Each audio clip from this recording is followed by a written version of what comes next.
Joining me is General Jack Keane, a retired four-star general who served as Vice Chief of Staff of the United States Army. He's now chairman of the Institute for this study of war.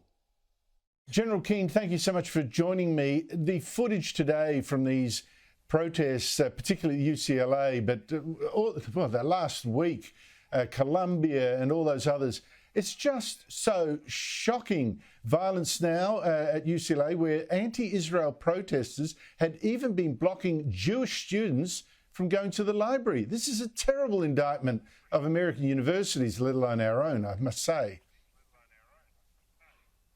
Yeah, it certainly is. And we have a lot of the staff and faculty are also supporting these students. It's incredibly outrageous behavior. When you consider the safety of Jewish students is on the line here, and the very ability for a university to function, and that the feckless leadership that some of these university presidents have shown is really profoundly disappointing. Some others certainly have taken the appropriate action and made certain that the protesters are removed from interfering with the functioning of the university and making certain also that their students are safe.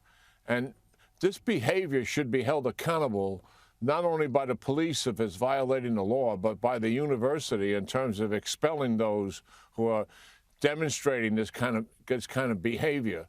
And it's also outrageous that people are just openly supporting Hamas, who is a genocidal organization that's determined to destroy the state of Israel and would take and kill as many Jews as they possibly could. That is manifestly inappropriate behavior to ever be supporting an organization like that. I'm stunned by people who are educated, informed, making judgments like that. It's just disgusting.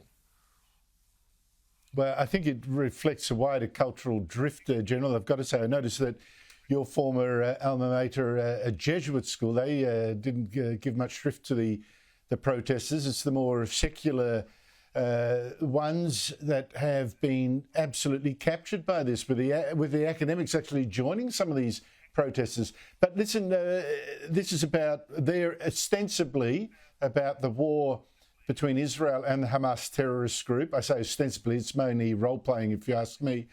Israel, let's look at that. Israel's negotiating a ceasefire now with Hamas, supposedly, but it seems Hamas is refusing to release all its hostages, probably because it's killed a lot of them. Meanwhile, Israel, despite that, is still planning a land assault on Rafah, which is the last remaining city in Gaza that it has not yet searched for the hostages and for the Hamas commanders. What's your take on what's going on there?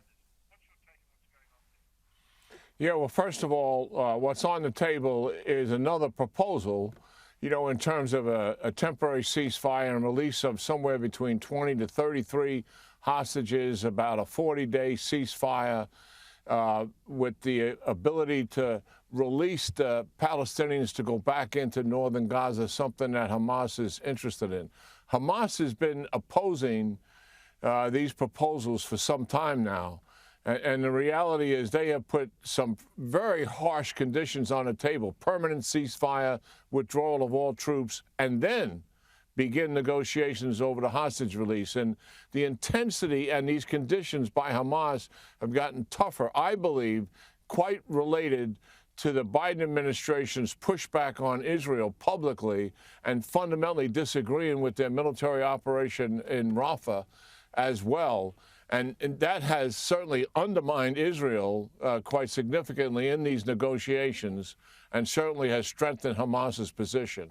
I'm hopeful that something will come of these recent proposals so that more of these hostages could be released. And I certainly underscore Israel's determination to continue their military operation in Rafah after they move many of the civilians to a safe enclave, because the destruction of Hamas, as much as they can possibly do, is absolutely essential. And that is where the leaders are. And my sources tell me that Sinwar, who is the #1 leader in Gaza of the Hamas organization, has 15 to 20 hostages protecting him and his family in the tunnel complex. And that's why they have these hostages, to guarantee their survival certainly, so they'll be able to go forward. And Israel is absolutely right in putting military pressure on them to force the release of the hostages.